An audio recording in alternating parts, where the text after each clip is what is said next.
Muy buenas tardes, mi nombre es Jocelyn Toledo, soy naturópata y represento a la ONG Naturópatas para Chile, cuya misión es la promoción de la salud y la naturopatía a través de acciones colaborativas entre instituciones y el trabajo en equipo entre naturópatas. Estamos muy contentos de participar en el cuarto encuentro hispanoamericano de naturopatía. Hoy conversaremos acerca de los beneficios de la psiconutrición aplicados a la naturopatía. Es fundamental, antes de entender el concepto de psiconutrición, saber qué es lo que significan las emociones. Las emociones son reacciones psicofisiológicas, experimentadas internamente, que nos incitan a actuar. Son reacciones subjetivas que vienen acompañadas de cambios orgánicos, afectan la vida diaria e influyen en la toma de nuestras decisiones. Los pensamientos son ideas. Es la capacidad mental para ordenar, dar sentido e interpretar la información de la realidad percibida. Es muy importante el concepto de que a través de los pensamientos interpretamos la realidad.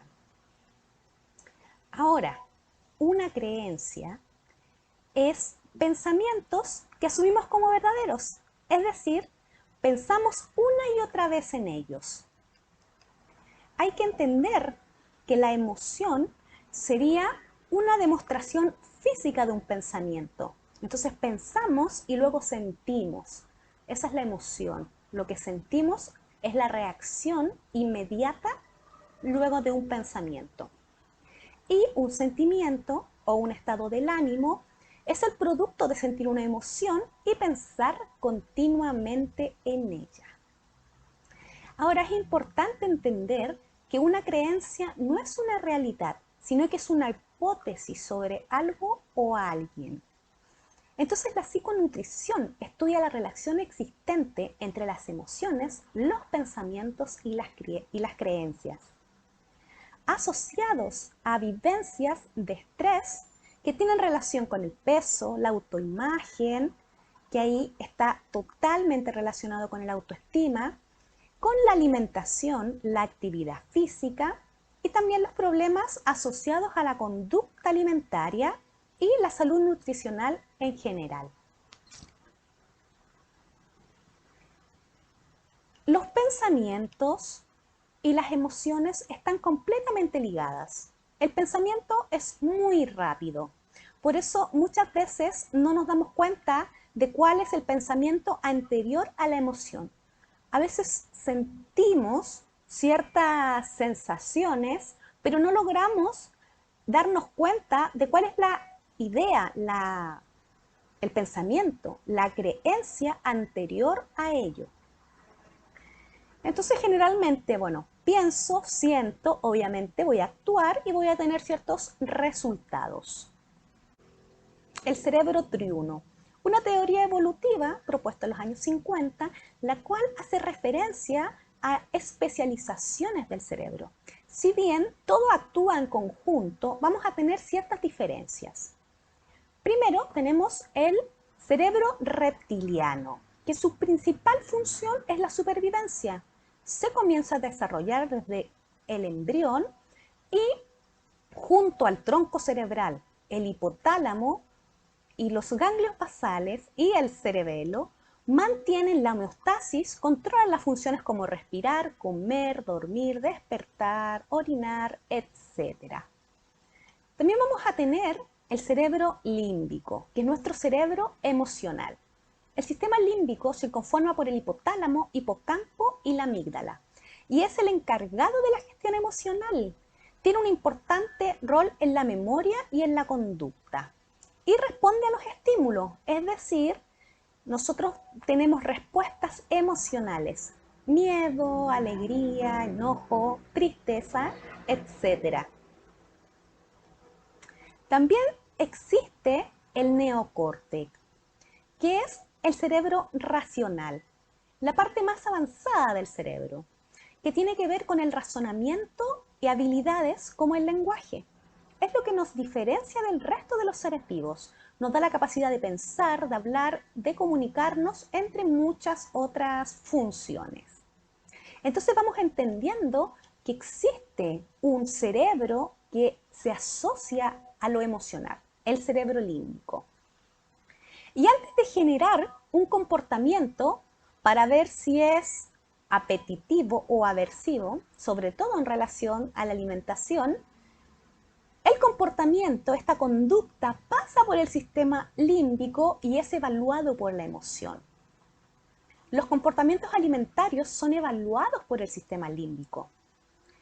De hecho, la neurociencia ha observado que cuando tenemos actividad en el cerebro límbico, baja la actividad del neocórtex y viceversa. Es decir, cuando estamos pensando mucho, sentimos poco, y cuando estamos sintiendo mucho, pensamos poco. Es importante entender esta relación. Y también que químicamente el efecto de una emoción dura alrededor de 90 segundos. Ahora bien, si pasados esos 90 segundos seguimos pensando en lo mismo y alimentando nuestra emoción, nuestro cerebro continúa liberando sustancias químicas. Por lo tanto, tenemos la facultad de en 90 segundos poder generar acciones que nos permitan salir de estos estados emocionales. También la neurociencia ha demostrado que cuando vivimos pensando cosas negativas, aumenta el miedo y aumenta la actividad del cerebro límbico y cada vez vamos a tener mayor cantidad de miedo. Y además, los pensamientos negativos aumentan el estrés y repercuten en todo el organismo. El comportamiento alimentario también va a ir asociado a nuestras emociones.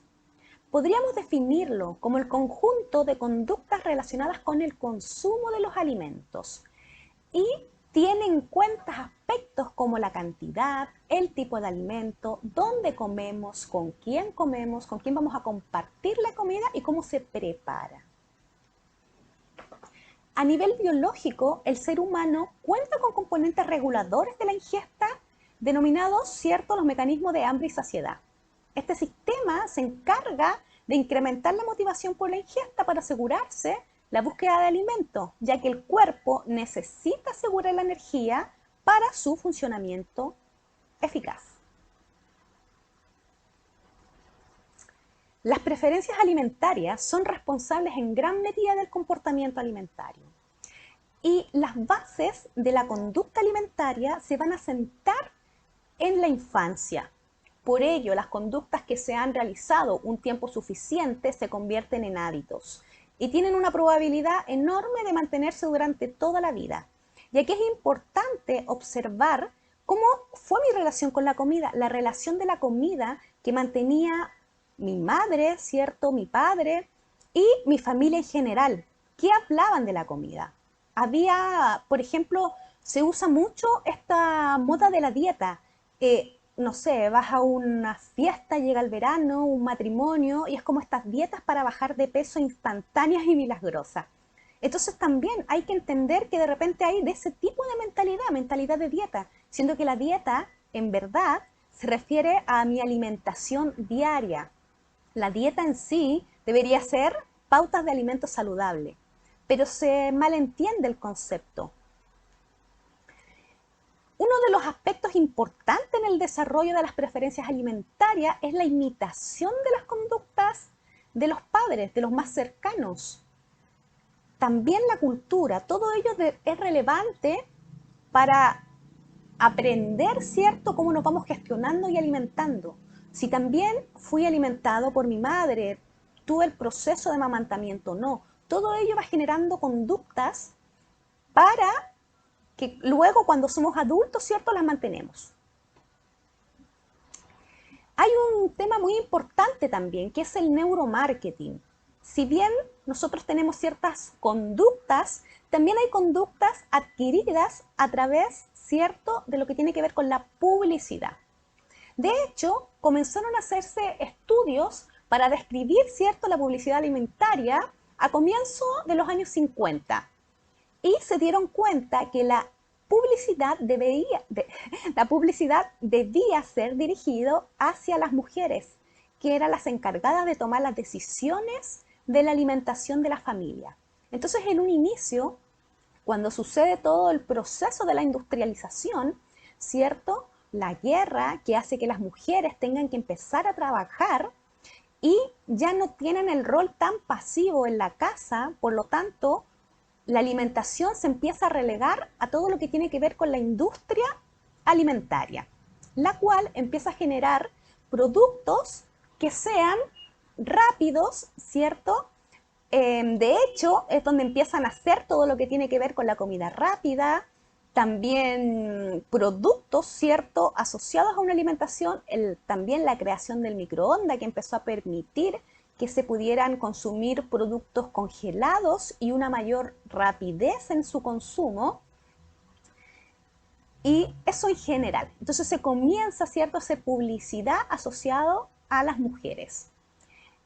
Pero también lo que empieza a generar con toda esta industrialización, que se empiezan a exponer problemas de salud en la población asociados al sobrepeso y la obesidad. Entonces también lo que ocurre, que los consumidores empiezan a preocuparse por su apariencia física y vuelve otro boom asociado a la delgadez y al valor estético. ¿Y qué es lo que se empiezan a crear? Todos los productos bajos en calorías, sin aditivos, todos los light. Y se empieza a generar todo un patrón también asociado a la obsesión por la belleza y la delgadez. Y lo que hace es generar aumento también en los trastornos de la conducta alimentaria. A comienzos del siglo XXI también comienza a cobrar importancia todo lo que es la ecología y se empiezan a crear estos alimentos funcionales, que se supone una nueva forma de entender la alimentación, que son más sanos, se le agrega omega, fibra, calcio, etc. Pero sabemos que estos productos en verdad están repletos de azúcar, ¿cierto?, jarabe de maíz de alta fructosa o componentes químicos como los edulcorantes, endulzantes, que se ha demostrado con evidencias que generan problemas a la salud. Y algo que es muy importante es que los niños son un sector, ¿cierto? La industria se da cuenta que son un sector que pueden decidir influir en las decisiones de compra. Y también se dan cuenta que si empiezan desde pequeños, ¿cierto?, a generar esta conducta, ¿cierto?, van a generar lo que se llama lealtad de marca. Entonces, efectivamente, los niños entre los 2 y los 6 años ya son capaces de reconocer marcas, envoltorios, logotipos y personajes. Y se empieza a generar toda esta relación existente entre el sobrepeso y la obesidad. Y otro dato muy relevante es que también en esta fase está la adolescencia, y es una etapa muy vulnerable porque los adolescentes están formando su identidad. Y en general a eso, también la publicidad va para que los adolescentes se identifiquen con ciertas marcas y proyecten lo que quieren demostrar, ¿cierto?, los ídolos, ya sean musicales, etc. Entonces vemos que también todo lo que tiene que ver con el marketing es bastante complejo, porque también influye en nuestras decisiones.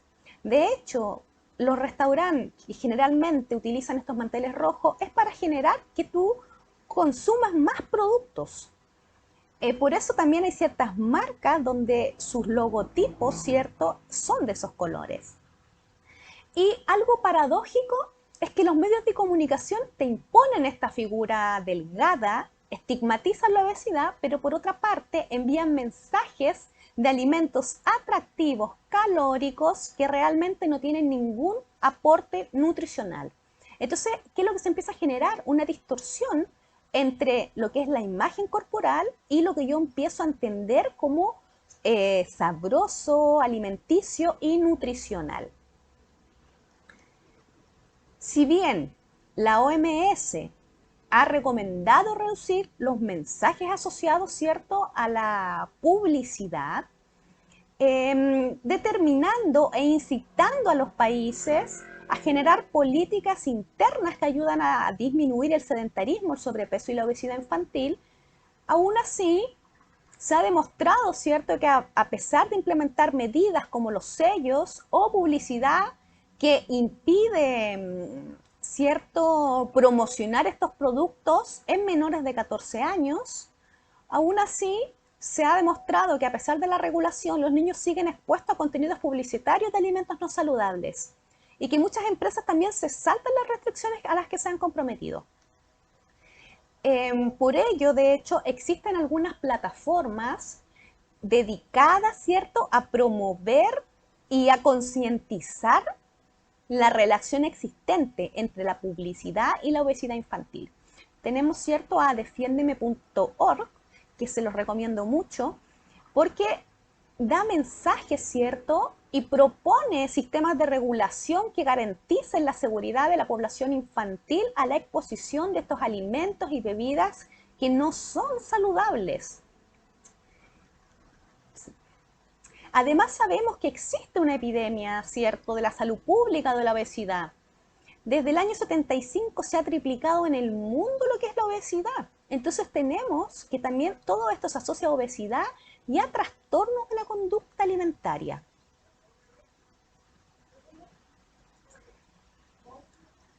Y sabemos, ¿cierto?, que hay personas que la alimentación la utilizan para compensar sentimientos.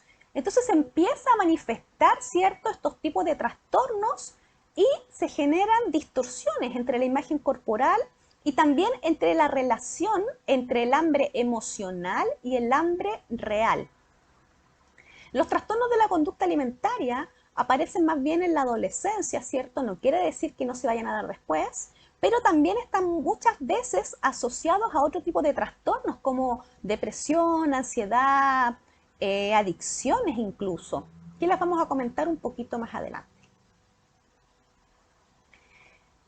Existe una relación evidente entre la nutrición y las emociones.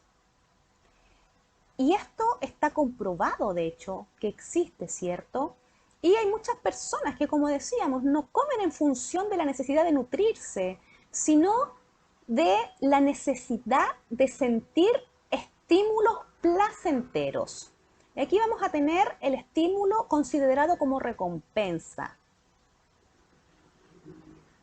La desconexión de la asociación existente entre emociones y comida es una importante línea que nosotros debemos abordar, ¿cierto?, desde la naturopatía, desde la nutrición naturopática, que si bien se encarga de generar una limpieza en el organismo, ayudar a trabajar la toxemia que existe, pero también tiene que enfocarse en la emocionalidad asociada a la conducta alimentaria. Vamos a tener el circuito de recompensas.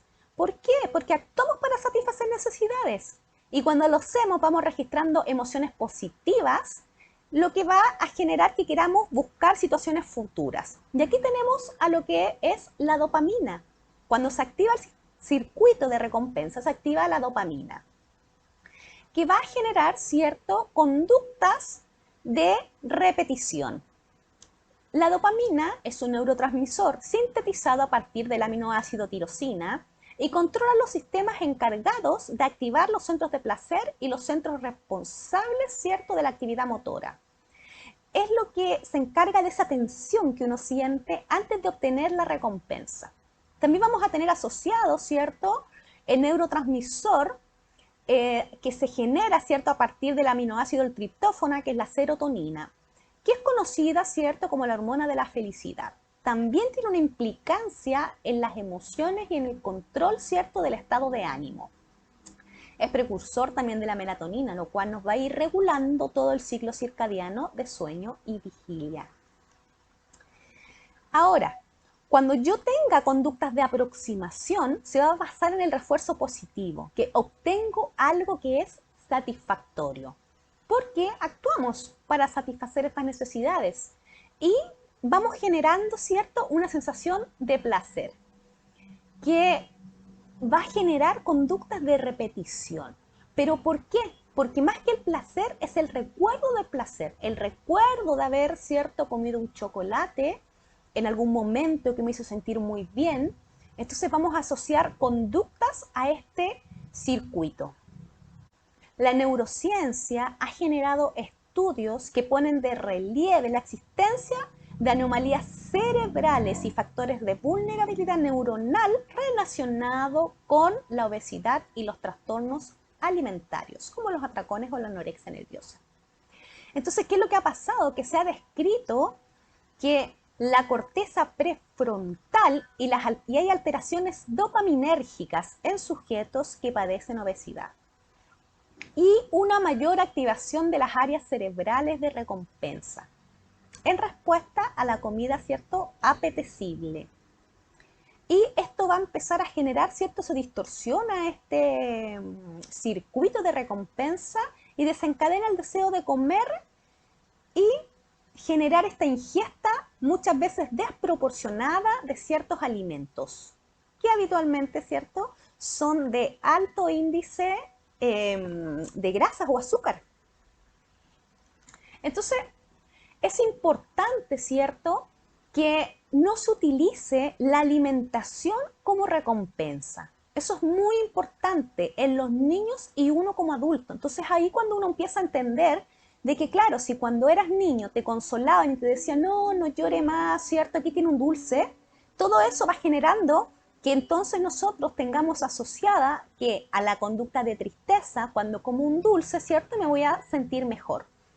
O que si me porto bien o me saco buenas notas, ¿cierto? Me van a premiar llevándome a comer a algún restaurante de comida rápida o comida en general, que habitualmente es comida chatarra. Entonces, eso es bastante importante, de que cuando nos empezamos a comer, ¿cierto?, golosinas por sentirnos abatidos, tristes, se refuerza este estado de ánimo y el círculo vicioso y crea una necesidad de seguir alimentándonos con este tipo de productos. De hecho, aquí después empezamos a generar ciertas adicciones y cierta relación con la comida bastante complicada. Y aquí también es donde hay que entender que este circuito de recompensa que se ve alterado, se empiezan a generar también adicciones a lo que llamamos la comida. Y nos vamos dando cuenta que la adicción no es un problema, ¿cierto?, moral, no es algo que yo diga, no, yo voy a dejar de consumir ciertos estos alimentos, no es tan simple. El cerebro, de hecho, como veíamos en la neurociencia, cambia con las adicciones, ¿cierto? Por lo tanto, también estos pensamientos de cambiar conductas, ciertos hábitos en una cierta cantidad de días es un poco irreal. Por eso es importante entender que son conductas que tenemos arraigadas de toda la vida. 20, 30, 40, 50, 60, 70 años de ciertas conductas alimentarias. Entonces es importante analizarnos. ¿Nos premiamos con la comida? Si estamos tristes, ¿nos consolamos con la comida? Hay personas que vamos a conocerlas como comedores emocionales. Y son personas que responden, ¿cierto?, a los estados de ánimo, como, ¿cierto?, los estados de ánimos negativos, con la ingesta de la comida. ¿Para qué? Para poder, ¿cierto?, callar estas emociones. Vamos a tener también el hambre emocional, ¿cierto? Las personas que se tienden a restringir, se quieren alimentar de manera sana, entonces empiezan, ¿cierto?, a restringirse los otros alimentos que no son sanos, pero ¿qué va a generar? Va a generar lo que conocemos como atracones y se desencadena por este tipo de conductas restrictivas. Por lo tanto, es mejor ir de a poco generando, ¿cierto?, los cambios de hábitos que restringir conductas en un momento determinado, porque a la larga generan mayores repercusiones negativas. También, ¿cierto?, se asocian a sentimientos negativos de la imagen corporal, acompañados de sensaciones de descontrol, de culpa y obviamente síntomas depresivos. Las personas que tienen este tipo de conducta, ¿cierto?, generalmente tienen deficiencia en los mecanismos para afrontar los conflictos.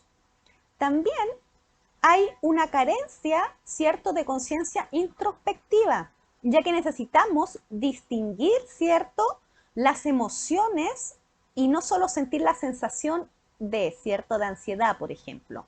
Y hay una dificultad justamente para distinguir las señales de hambre y de saciedad. La educación emocional constituye el reconocimiento de las funciones de las emociones, comprender cómo pensamos y cómo influyen, ¿cierto?, nuestros pensamientos y emociones en las conductas asociadas, ¿cierto?, a la alimentación. Cuando empezamos a ver esta relación recíproca, vamos a poder desarticular la asociación entre los estados de ánimos y la comida. Es importante entender que para poder generar un trabajo en la conducta alimentaria necesitamos educación emocional, trabajar la autoestima y la motivación, porque hay muchas personas que saben qué es lo bueno y qué es lo malo en cuanto a la alimentación, pero falta la conducta que motive a generar estos cambios positivos. Entonces empezamos a entender esta relación cuando reconocemos las situaciones que desencadenan, ¿cierto?, estas conductas. Ahora, es importante, como decíamos, una de las cosas principales para ir desarticulando también esta relación existente tiene que ver con el trabajo de la autoestima. ¿Y qué es la autoestima? La autoestima, ¿cierto?, tiene que ver con las creencias que tengo yo desde niño, ¿cierto?, y las percepciones que también tienen las personas significativas en mi vida. Es muy importante este trabajo porque decíamos que los adolescentes son muy vulnerables, ¿cierto?, al marketing y a los mensajes asociados a la autoimagen. Por ello es necesario fomentar y desconectar, ¿cierto?, esta asociación de imagen y autoestima. ¿Y cómo se hace? Fomentando el conocimiento y detectando cualidades y aspectos positivos. Un estudio examinó si la autoestima es un predictor de trastornos alimentarios. Se midieron, ¿cierto?, los niveles de autoestima en 196 estudiantes universitarios masculinos y 263 mujeres. Y los resultados fue que justamente fue el segundo predictor de los trastornos, ¿cierto?, de bulimia y el impulso por la delgadez, la anorexia nerviosa e insatisfacción también corporal.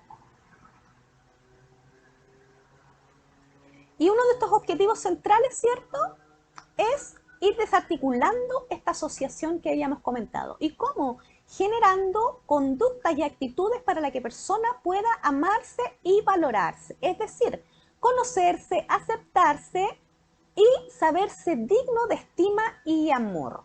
Evidentemente hay que empezar por amarse uno. ¿Y cómo vamos a aumentar el autoestima? Hay algunas técnicas que se pueden utilizar como el inventario del yo, que consiste en que la persona dé todos los detalles de su aspecto, como ella misma se ve, desde los aspectos físicos hasta los aspectos emocionales, las habilidades, lo sentimental y cómo se relaciona con las otras personas, para empezar a generar conciencia de sí mismo. También tenemos listados de cualidades, que se puede seleccionar ciertas características positivas que vamos viendo nosotros mismos. Y listado de elogios, ¿cierto?, donde le pedimos a otra persona, ¿cierto?, que nos pueda mencionar o nosotros recordar elogios que hayamos recibido de otras personas significativas para nosotros, que sean positivas, porque es importante ir reconociendo las actitudes positivas. Y lo negativo también se reconoce y se trabaja, se potencia para generar, ¿cierto?, que sean conductas que podamos positivizar. Evidentemente, las afirmaciones positivas son muy importantes porque recuerden que decíamos al principio que una creencia es un pensamiento que se repite constantemente. Entonces, el trabajar con afirmaciones positivas, el decirlo constantemente, va a generar también que podamos generar nuevas creencias y nuevos circuitos neuronales gracias a la neuroplasticidad. Una de mis favoritas es Me amo y me acepto tal como soy, de Louise Hay, por supuesto. Y también aumentar la motivación. ¿Y cómo vamos aumentando la motivación? Primero, por ejemplo, podemos ir trabajando con todo lo que es el collage de los sueños para que la persona se vea también en un posible presente, futuro, y también ir incorporando metas a más largo plazo. La carta del futuro, donde también nosotros nos escribimos una carta desde mi yo del futuro a mi yo del pasado. Y también nos vamos viendo qué pensaría, cómo podría resolverlo. Vamos generando conciencias y motivándonos a generar los cambios. Y la alimentación consciente, el mindful eating, que tiene que ver con concentrarme, con estar, ¿cierto?, el foco de atención en el presente cuando como, con todos nuestros sentidos, dándole importancia a la alimentación, disfrutando la comida y no dejándonos llevar por el estrés o la ansiedad. De hecho, es muy importante no comer, ¿cierto?, con televisión. Hay que estar conscientes. Hay una necesidad hay que escuchar al cuerpo y confiar, ¿cierto?, en nosotros a la hora de distinguir si es un hambre emocional o un hambre real.